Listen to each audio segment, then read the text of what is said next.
भुवन थाना बालिबो पंचायत अंतर्गत कानखाई ग्राम एक अभावन घटना देखा मिली। ग्रामर नयन देहुरी बड़ पुओ रमाकांत देहुरी श्रमिक भाव में काम कर परिवार प्रतिपोषण करुवा बेले सबुदिन परी घर बिलकु धान काटिबाकु अन्य श्रमिकों सहित बाहरी जीवा बाटरे ग्राम निकटरे थिबा विदेशी मद दुकानरू मद किणी बिलकु जाइथिले। बिलरे मद पी धान काटुथिबा समय असुस्थता अनुभव करी सोई पड़िथिले। संध्यारे अन्य श्रमिक माने तांको उठाइथिले किंतु किछि उत्तर न मिलिबारु परिवार को खबर देई भुवन मेडिकल रे भर्ती कराइथिले। मेडिकल रे डाक्टर तांको मृत घोषणा करथिले। तेबे एनै भुवन थाना रे परिवार लोके नकली मद पी मृत्यु होइथिबार अभियोग आनिथिले। परे सबको जबत करी व्यवच्छेद करिबा परे परिवार को हस्तांतर करी तदंत आरंभ होइथिला।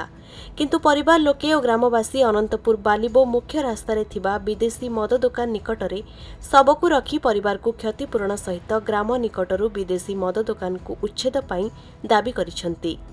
घटनास्थल रे भुवन पुलिस और स्थानीय तहसीलदार पहुंची बुझासुझा परे रास्ता रोक हटिथिला। गतकाली गोटे पिला मद पीकी ऑलरेडी डेथ हो सारी 5टी पिला पीथिले। अन्य माने जहाँ सुरक्षा अच्छा जन को मेडिकल पोस्टमार्टम नहीं पोस्टमार्टम देके आसिलु तो रिपोर्ट तो बाहर बाहर कि कथा हूँ मदटा खाली कान खाई गाँ नुहे अंचल भी क्षति हम जो काउंटरटी भी होती आम बहुत क्षतिकारक जिनस जमी उपाय केमती कर दिखाई प्रशासन को आम विषय बहुत अभियोग भी करूँ से सब जिन कर्णपात किसी कले ना। एवं जो मद मृत्यु होगा जो पिलाटी मरला ता सागर आहरी अन्य मैंने भी आहरी मरवे सेमती किसी माने नो ग्यारंटी।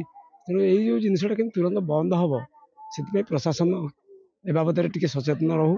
ये आम गाँ को लगी कानखाई ग्रामर जड़े गरीब परिवार नयन देहुरी नामक जड़े व्यक्ति जड़े युवक पुओ 35 वर्षर रमाकांत देहुरी जार गोटे मात्र 8 वर्षर पुओटी अच्छी से गतकाली बिलरे तार अचेत अवस्था परिवार लोक पाइले डाक्तखाना नेला बेले डाक्तर मृत्यु घोषणा कले। परिवार लोकंर कहवा कथा और अंचल समस्त कहवा कथा से बिलरे से माने मद पीते जो भुवन कानखाई जो मद दुकान अच्छी ये मद दुकान से मद पीकरी हे तो नकली मद होता पारे कि माने स्पिरिट अधिका होता पारे जहाँ भी हो तार मद पीवा हेतु मृत्यु होती परिवार लोकंर अभियोग है। से आधार में काली रात मृत्यु घोषणा आज पोस्टमार्टम पर डेड बॉडी रास्ता पर अच्छी अंचल सारा केवल कानखाई नुहे आम अंचल सारा पूरा पंचायत और अंचल समस्त दाबी और क्षोभ प्रकाश पाऊँ।